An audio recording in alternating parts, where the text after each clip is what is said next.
Have you ever believed in something? Not because you researched it, but because you heard it over and over again so many times, like Marilyn Manson getting his rib removed. This is called repetition bias, and it's one of the most powerful and effective ways of our minds to get manipulated by the media, by advertisers, by politicians, and even by our own social circles. Check out the following video to see it in action. War. Terrible war. Widows, orphans, a motherless child. This was the uprising that rocked our land. 13 districts rebelled against the country that fed them, loved them, protected them. Brother turned on brother until nothing remained.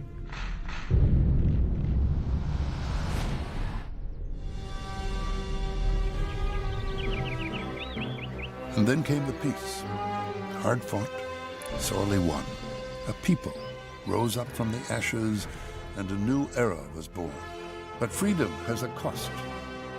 When the traitors were defeated, we swore as a nation we would never know this treason again. And so it was decreed that each year the various districts of Pan Am would offer up in tribute one young man and woman to fight to the death in a pageant of honor, courage, and sacrifice. The lone victor, bathed in riches, would serve as a reminder of our generosity and our forgiveness. This is how we remember our past. This is how we safeguard our future. What repetition bias or availability cascade actually is that a repeated exposure to an idea increases its perceived truth. So if you repeat something enough times, people are going to start to believe it. Take a look at politicians. They have their slogans, really short slogans, because they're effective. If they repeat it enough times, it's going to actually stick with people. What they're using here is called availability heuristics. Easier the information is to remember, the more we're going to believe it, the more we're going to think it's actually valid. It actually is our tendency to use information that comes to our mind quickly and easily when making decisions right now or about the future. This is why you get political slogans like "Make America Great Again," "Get Brexit Done." They're simple and easy to recall, and they pack up a punch. Repetition bias also tends to drive viral trends, misinformation, and public opinion. So think of TikTok and other social media. They're exploiting this to their utmost advantage. They want to get viral trends. They're okay with misinformation as long as it serves their purpose. And that purpose is that you stay on their platform for as long as possible. Especially with TikTok, it's so easy to have viral trends, to push something, even if it's misinformation. Because of those 15, 30 seconds, or maybe even 60-second trends, you can't share enough information, but you can actually pack a punch that's easy to understand, and it's easy to sway public opinion and actually have a viral trend.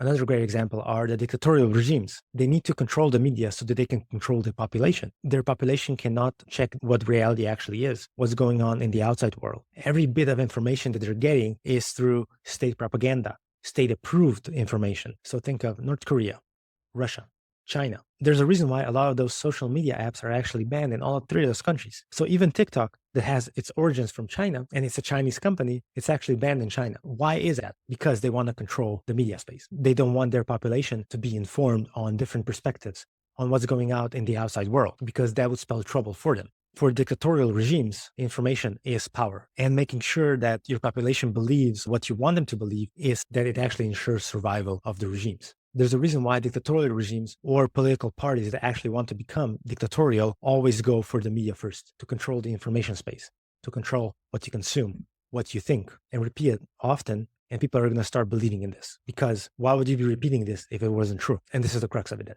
And if you repeat it enough times, you're going to have a large chunk of population actually following you, because it has to be true. Why would you be even saying this and talking this if it wasn't true? Well, guess what?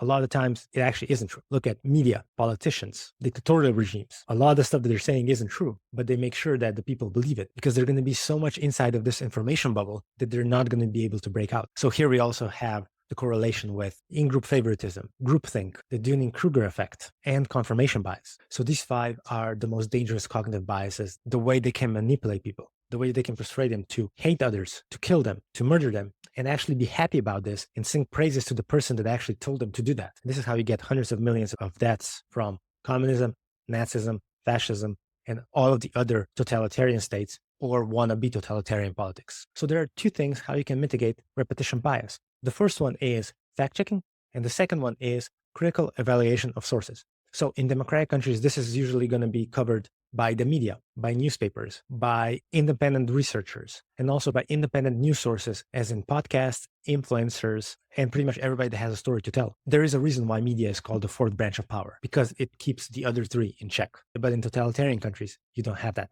You don't have free media, so you can't fact check them, and you can't evaluate resources critically. Now, if you rely too often on the first piece of information you get, you may be a victim of anchoring bias, and you can get your compensation over here.